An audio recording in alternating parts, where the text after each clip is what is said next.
Hello, Peter here, your Pinoy accountant.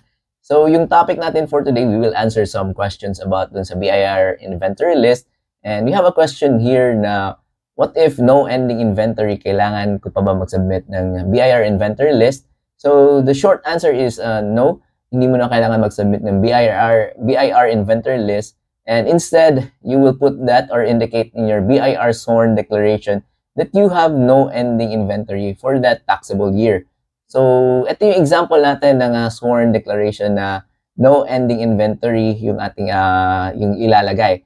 So, we are using the same format, the same form, and the same sworn declaration yung sa Annex D ng RMC. So, ito yung example natin. Kita niyo sa first paragraph, yan, that in compliance with Section 13 of Revenue Regulations, yan, dun sa dulo banda, the said company has no ending inventory as of taxable year ending December 31, 2024. So, yun lang yung pinagkaiba is this time we will indicate that we have no ending inventory for that taxable year. So, yeah, yun yung sagot dun sa tanong.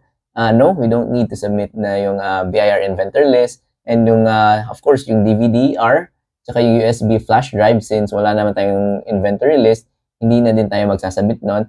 Yung kailangan natin i-submit is yung BIR sworn declaration. And again, caveat lang, case-to-case basis kasi ito in each RDO. So, this practice may not be applicable dun sa RDO nyo.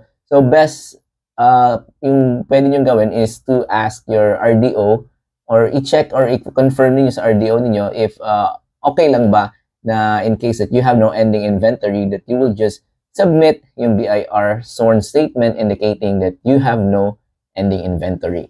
So, yun lang yung video natin for today. And if you have some questions about mga BIR matters, mga filing, and about taxation, about accounting, you can just put your comments, your questions in our comment section, and I will do my best to answer all your questions. So, yun lang yung video natin for today. Thank you for watching, and of course, I'll see you again next time.